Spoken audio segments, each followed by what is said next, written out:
బెజవాడిని మావోయిస్టులు ఎందుకు టార్గెట్ చేశారు? హిడ్మా ఎన్కౌంటర్ తర్వాత వెలుగులోకి వస్తున్నటువంటి విషయాలేంటి? తెలుగు రాష్ట్రాల్లో ఏంటి అసలు వీళ్ళ ప్లాన్? ఎందుకంటే ఇటీవల కాలంలో చాలా మంది అగ్రనేతలు కూడా లొంగిపోతున్నటువంటి తరుణంలో తాజాగా హిడ్మా ఎపిసోడ్ కలకలం రేపుతోంది. దీనికి సంబంధించి ప్రవీణ్ కూడా మనకు అందుబాటులో ఉన్నారు. సో మొత్తం ఏంటి అసలు ఏం జరుగుతోంది తెలంగాణలో కావచ్చు, లేకపోతే తెలుగు రాష్ట్రాల్లో ఉన్నటువంటి పరిస్థితులపైన, ఈ నేపథ్యంలో తెలంగాణలో కూడా ఏ రకంగా అలర్ట్ అయ్యారనేది కూడా వివరిస్తారు. ప్రవీణ్ చెప్పండి, ఏంటి ఏపీలో మనం చూసే హిడ్మా ఎన్కౌంటర్ ఒకవైపు జరిగింది, ఇంకోవైపు విజయవాడలో కూడా, అట్లనే కాకినాడలో కూడా మావోయిస్టులు పట్టుబడ్డటువంటి పరిస్థితి. మరి తెలంగాణలో పరిస్థితులు ఎలా ఉంది ప్రస్తుతం?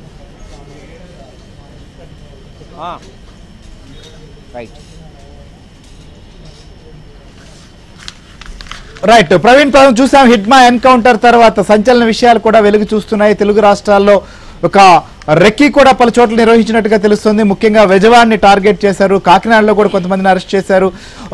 ఈ నేపథ్యంలో అసలు ఏంటి తెలుగు రాష్ట్రాల పైన మావోయిస్టులు ఇప్పటి వరకు మనం షెల్టర్ జోన్ గానే చూసాం, కానీ రెక్కీలు కూడా చేస్తున్నట్లుగా తెలుస్తుంది. ఈ నేపథ్యంలో పోలీసులు ఎలా అలర్ట్ అయ్యారు? అసలు మొత్తం తెలుగు రాష్ట్రాల్లో సిచ్యువేషన్ ని పోలీసులు ప్రస్తుతం ఉన్నటువంటి పరిస్థితిని కూడా ఏ రకంగా సమీక్షిస్తున్నారు?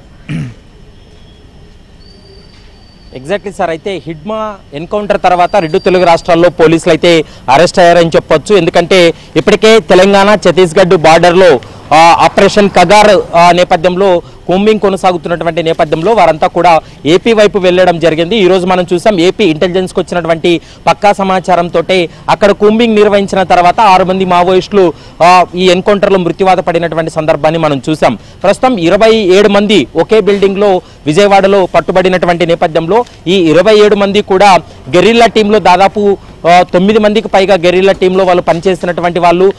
ఈ గెరిల్లా టీంలో ముఖ్యంగా గెరిల్లా ఆర్మీలో ఎక్కువగా ఈ ఆపరేషన్స్కి మాత్రమే వాళ్ళని ఉపయోగిస్తుంటారు.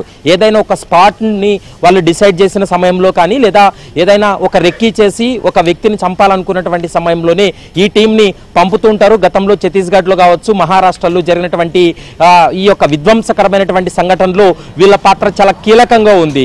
గతంలో ఏపీలో పోలీసులను హత్య చేసినటువంటి సంఘటనలో కూడా వీళ్ళ పాత్ర చాలా కీలకంగా ఉంది. అది కూడా హిడ్మా టీంలో పనిచేసేటువంటి వాళ్ళే ఎక్కువగా ఈ ఆపరేషన్స్ నిర్వహిస్తారంటూ కూడా పోలీస్ రికార్డ్స్ లో ఉంది. ఈ రోజు ఏపీలో పట్టుబడినటువంటి టీం కూడా ఈ గెరిల్లా ఆర్మీకి సంబంధించినటువంటి టీమే.